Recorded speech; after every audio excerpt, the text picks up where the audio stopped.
নমস্কার বন্ধুরা, আজ বানাবো সাবুর পোলাও। আমার আজকের এই রেসিপি বিভিন্ন রকমের ব্রত পার্বণে এমনকি একাদশীর দিনেও কিন্তু খাওয়া যেতে পারে। তাহলে চলো দেখে নিই কী লাগছে। প্রথমে কড়াইতে সাদা তেল গরম করে একে একে চিনেবাদাম, কাজু বাদাম আর কিশমিশ ভেজে নেব। কিশমিশ যখন ফুলে উঠবে আর বাদাম লাল হবে তখন তুলে রাখবো ঠান্ডা হওয়ার জন্য। এবার ওই কড়াইতে ডুমুডুমু করে কেটে রাখা আলু ঢাকা চাপা দিয়ে ভেজে নিয়ে একে একে সব রকম সবজি, ব্রকলি আর ক্যাপসিকাম হাফ চামচ নুন দিয়ে ভেজে নিয়ে ঢাকা চাপা দিয়ে রান্না করব সবজি সেদ্ধ হওয়ার জন্য। আলু যেহেতু সেদ্ধ হতে সময় লাগে সেজন্য প্রথমে আমি আলুটাকে ভেজে নিয়েছি। এবার এখানে দিয়েছি কেটে রাখা পনির। এটা অপশনাল, তোমরা নাও দিতে পারো, আমার কাছে ছিল তাই আমি দিয়েছি। সব সবজি ভালো করে ভেজে নিয়ে ঝালের জন্য দিয়েছি এখানে একটা লঙ্কা কুচি।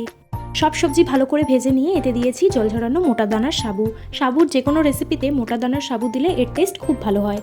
সাবু যখন গুলির মতো সাদা হবে তখন বুঝবে সাবু হয়ে এসেছে। ফ্লেভারের জন্য দিয়েছি 1 চিমটে গোলমরিচ গুঁড়ো আর একটু ধনেপাতা কুচি, আর ঝালটাকে ব্যালেন্স করার জন্য দিয়েছি কয়েকটা চিনির দানা।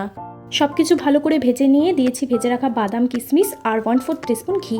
সব কিছু ভালো করে মিশিয়ে নিলেই তৈরি আমাদের আজকের রেসিপি সাবুর পোলাও। কেমন লাগলো আমার আজকের রেসিপি অবশ্যই কমেন্টে জানাবেন। এরকম নিত্য নতুন স্বাদের রেসিপি দেখার জন্য আমার চ্যানেলটা সাবস্ক্রাইব করতে কিন্তু একদম ভুলবেন না। ততক্ষণের জন্য সবাই খুব ভালো থাকবেন আর সবাইকে ভালো রাখবেন। দেখা হবে পরের কোনো ভিডিওতে।